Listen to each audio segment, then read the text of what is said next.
Hello আমার sweet cute বন্ধুরা, কেমন আছো তোমরা সবাই? নিশ্চয়ই আমার গল্প শুনে খুব সুখ নিচ্ছ এবং আনন্দেই আছো। তোমাদের আনন্দ দিতেই তো আমি প্রতিদিন নতুন গল্প নিয়ে হাজির হয়ে যাই। তো চলো, তোমরা যারা এখনও আমার চ্যানেলটি সাবস্ক্রাইব করোনি তারা প্লিজ প্লিজ আমার চ্যানেলটি সাবস্ক্রাইব করে দাও।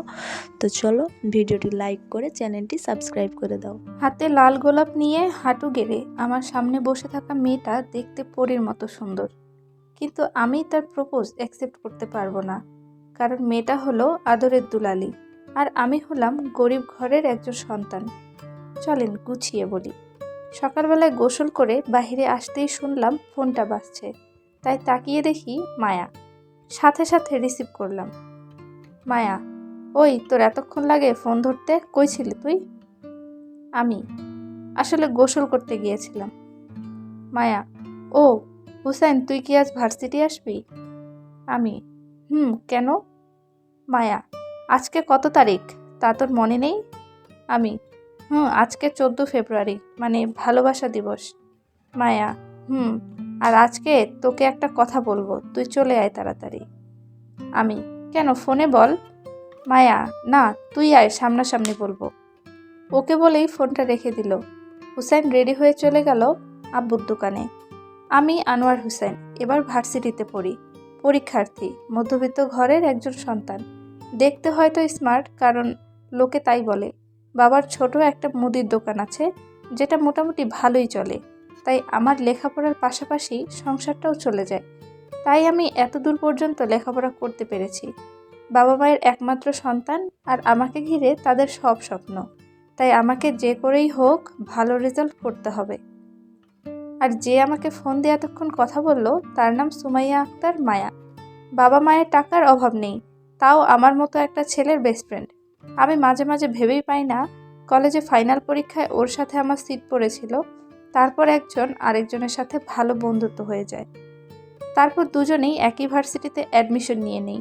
আর তুষার আমার ছোটবেলার বন্ধু, ওদের অবস্থা খুবই ভালো, শুধু আমারই অবস্থা খারাপ, তারপরেও আলহামদুলিল্লাহ। তাও কি আর করার, মায়া অনেক জেদি, যা চাই তাই দেওয়া লাগে, না পেলে পৃথিবীটা উল্টে রেখে দিবে। যা চাইবে তাই পাবে। ওর সাথে বন্ধুত্ব করে ভুল করেছি।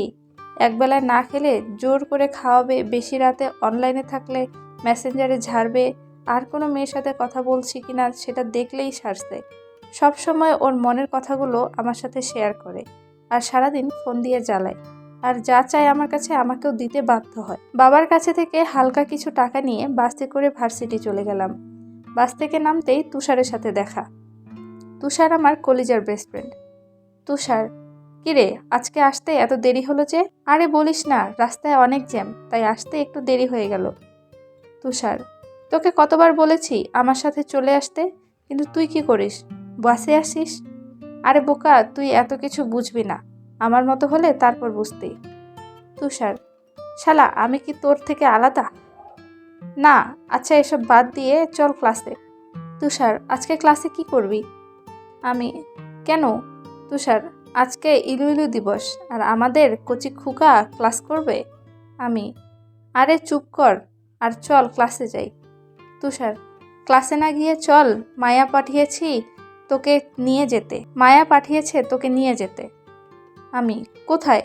তুষার, সবাই যেখানে বসে আড্ডা দেয়, ক্যান্টিনে। আমি, ও আজকে ফোন দিয়ে বলেছিল যে কি যেন বলবে, চল যাই। বলেই তুষারকে নিয়ে চলে গেলাম ক্যান্টিনে।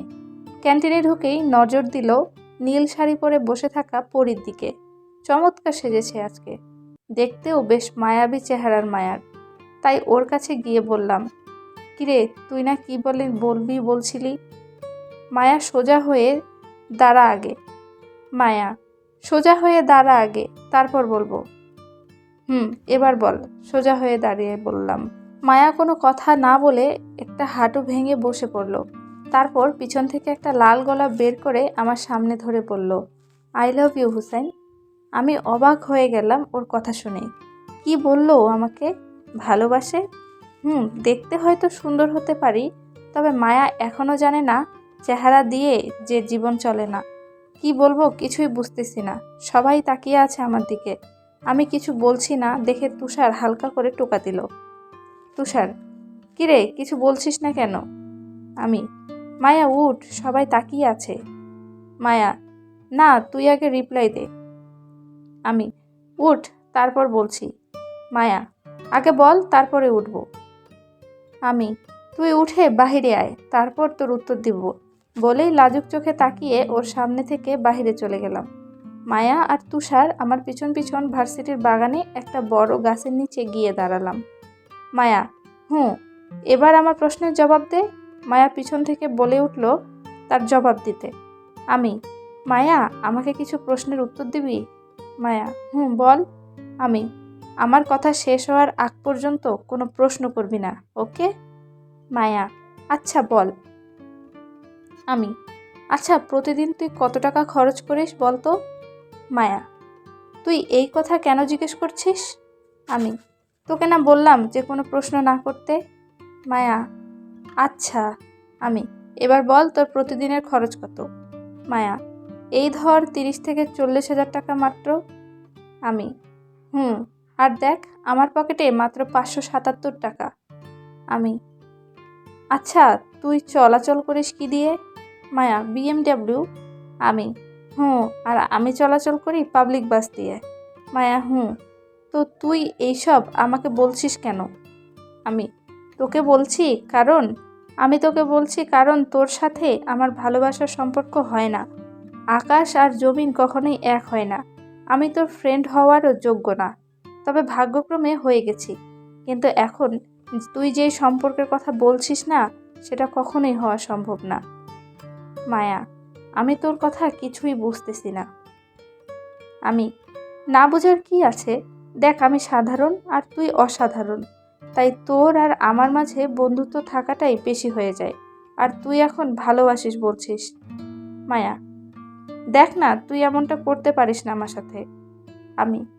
আমি তোর সাথে কিছুই করতেছি না, সব ভাগ্যের খেল। আর ভাগ্য হয়তো চায় না আমি কাউকে নিয়ে স্বপ্ন দেখি, কারণ আমি মধ্যবিত্ত। মায়া, দেখ তুই কি তা নিয়ে আমার কোনো সমস্যা নেই, আমি শুধু তোকে চাই। আমি, দেখ পাগলামি করিস না, যা বাসায় যা, গিয়ে ঠান্ডা হয়ে নে, তারপর আস্তে আস্তে সব ঠিক হয়ে যাবে। তুষার এতক্ষণ দাঁড়িয়ে শুধু আমাদের কথা শুনতেছে আর নির্বাকের মতো আমার দিকে তাকিয়ে আছে। মায়া, না কিছুই ঠিক হবে না, তুই ছাড়া কিছুই ঠিক হবে না আমার। আমি, তুষার ওরে একটু বুঝাতো প্লিজ। তুষার এবার হিল হিল করে হাসতে লাগলো। আমি আর মায়া কিছুটা অবাক হয়ে ওর দিকে তাকালাম। তুষার, মায়া তুই সত্যিই একটা বোকা। হুসাইন, হয়তো তুই ঠিকই বলছিস, তবে মায়া তার বোকামির কারণেই আজ এমন পরিস্থিতির হয়েছে। মায়া, কি বলতে চাইছিস তুই?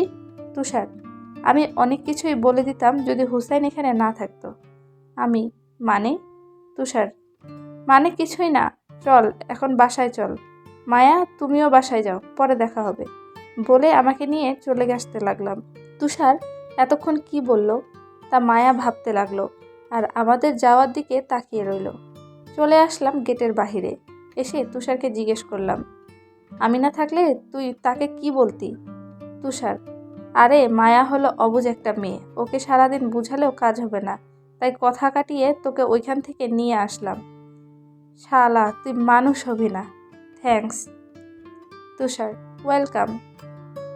তবে সব সাকুয়াত ওরে বিকেলে একটু বুঝিয়ে দিস, যেন ও আর এরকম কথা না বলে, তাহলে হয়তো বন্ধুত্ব রাখাটাই অসম্ভব হয়ে যাবে। তুষার কি যেন ভাবতে লাগলো। কিছুক্ষণ পরে ওকে বলল, দেখ আবার কেন দেখ আবার কোনো প্যাচ করিস না, তোরে দিয়ে বিশ্বাস নেই হারামি। তুষার, এই চিনলি আমাকে? যা, বিশ্বাস করতে হইব না। যখন মায়ের সাথে কথা বলবো তখন তোকে আমি কল দিব, তুই শুধু কানে লাগিয়ে রাখবি আর আমার কানে ব্লুটুথ থাকবে, ওকে? আমি, ওরে হারামি, ঠিক আছে। তারপর তুষার বাসায় নামিয়ে দিয়ে চলে গেল। আমি গোসল করে খাওয়া দাওয়া করে দুপুরের পরে হালকা একটু ঘুমিয়ে নিলাম। বিকেলে ঘুম থেকে উঠে তুষারকে কল দিলাম। তুষার মায়ের সাথে দেখা করার জন্য যাচ্ছে। পাশেরই একটা রেস্টুরেন্টে মায়াকে ফোন দিয়ে আসতে বলেছে। আমিও ফোন রেখে বসেছিলাম কখন তুষার কল দিবে। আধা ঘন্টা পরে তুষারের কল আসলো, তাই সাথে সাথে রিসিভ করলাম। তুষার, হুসাইন মায়া আসতেছে, তুই শুধু চুপ থাকবি, ওকে? আমি, ওকে। মায়া, হাই। তুষার, আয় বস। মায়া, তা এখানে ডাকলি কেন? তুষার, তুই হুসাইনের ব্যাপারে কি সিরিয়াস? মায়া, তুষার, কি আছে ওর মাঝে যে তুই ওর পিছনে লেগে আছিস? মায়া, কি আছে জানি না, তবে ওকে ছাড়া আমি শূন্য, এতটুকুই জানি। তুষার, দেখ, ও চায় তুই এই ব্যাপারটা নিয়ে বাড়াবাড়ি করিস না, তাহলে হয়তো ওর সাথে তোর বন্ধুত্বটাও হারাবি। মায়া, ও বলেছে এই কথাটা? তুষার, শোন, তুই ওর পরিবেশে কখনো থাকতে পারবি না, তুই ভালো হয় জীবন থেকে সরে দাঁড়া। মায়া, ওই তুষার, তুই তো একটু বুঝ আমাকে, ওকে একটু বুঝা না প্লিজ, তোর পায়ে পড়ি। তুষার, নিজেকে এখন ফাটা বাঁশের চিপায় পড়ে থাকার মতো লাগতেছে। মায়া, প্লিজ প্লিজ প্লিজ। আমি, সাকুয়া, তুই ওকে আর একটু বুঝা, না হলে ও আবার এসব ভূত চেপে থাকবে। তুষার, মায়া, তুই এত পাগলামি করিস কেন? দেখ, ও হলো বস্তির ছেলে, ওর সাথে তোর মতো এত ঘরের মেয়েকে মানায় না। মায়া, তুই এসব বলছিস কেন? তুষার, বলতেছি কারণ ও ছোট লোক, ওর সাথে তোর যায় না, তুই ওকে ছেড়ে দে। মায়া, দেখ, রাগ উঠতেছে আমার, ওকে নিয়ে আর যদি এমন কথা শুনি তাহলে তোকে লাথি মারবো, বলে দিলাম। তুষার, ওকে, তুই যেটা ভালো বুঝিস কর, পরে আমাকে বলবি না। ওকে, তুই থাক, আমি গেলাম। আর তুষার মায়াকে আঙ্গুল মুখে দিয়ে বোঝালো চুপ হয়ে থাকতে। মায়াও কিছু বুঝতে না পেরে চুপ হয়ে বসে রইল। তারপর তুষার আমাকে বলতে লাগলো, হুসাইন, সবই তো শুনলি, আচ্ছা তুই ভেবে দেখ কি করবি। আমি, ওকে, রাখি তাহলে। আর ওইদিকে তুষার কান থেকে ব্লুটুথ খুলে টেবিলে রাখলো। তারপর মায়াকে বলল, এবার বুঝলি কেন এতক্ষণ হুসাইনকে পচাইতেছিলাম? মায়া, ও কি এতক্ষণ সব শুনেছে?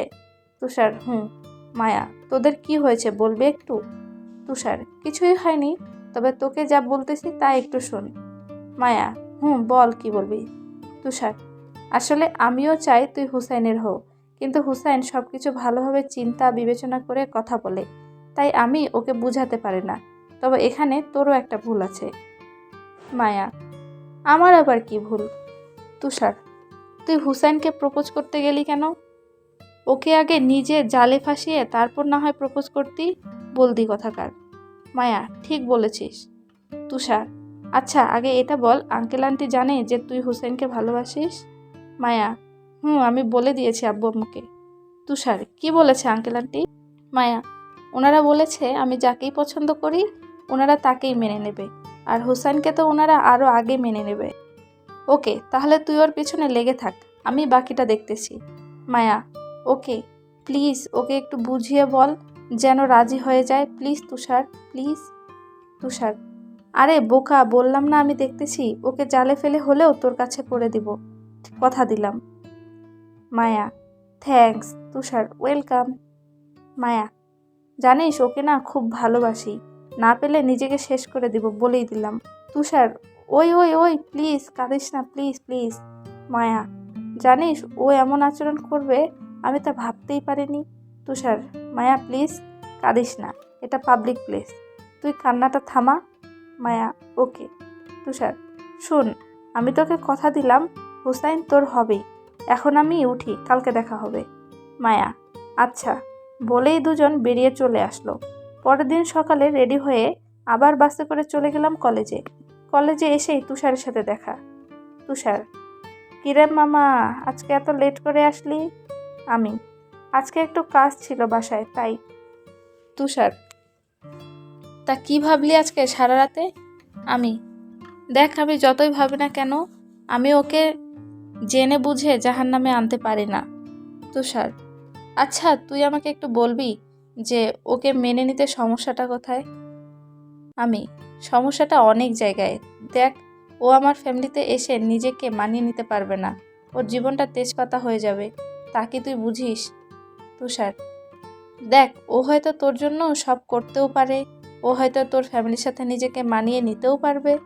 আমি, প্লিজ এখন এমন হাস্যকর কথা বলিস না প্লিজ, এখন হাসতে পারবো না। তুষার, এখানে হাসির কি বললাম? আচ্ছা তুষার, তুই আমাকে কিছু প্রশ্নের জবাব দে তো। তুষার, বল। যে মেয়ে নিজের হাতে কফি বানিয়ে খায় না সে নাকি আবার আমাদের সংসারে সব কাজ করবে, এটা কখনো সম্ভব? আর আমাদের এত টাকা নেই যে ওর জন্য আমি কাজের বুয়া রাখবো। তুষার এবার চুপ হয়ে গেল আর আমার দিকে অবাক হয়ে তাকিয়ে আছে। আমি, শোন, আবেগটা থাকে কিছুদিন, তারপর সব কিছু শেষ হয়ে যায়। থাক, তোকে এসব বলেও লাভ নেই, তুই কি কখনো বুঝবি না? চল এবার ক্লাসে যাই। তুষার, একটু পরে যাব, চল আগে। তুষার, ক্লাসে পরে যাব, চল আগে মায়ের সাথে দেখা করে আসি। আমি, তুই যা, আমি গেলাম ক্লাসে, না হলে আবার আমাকে দেখলেই শুরু হয়ে যাবে ওর সেই পাগলামিটা। তুষার, তুই আয়, আমি আছি না। আমি, ওকে চল। বলেই দুজনে চলে গেলাম বাগানে, কারণ মন খারাপের সময় মায়া এখানেই বসে থাকে।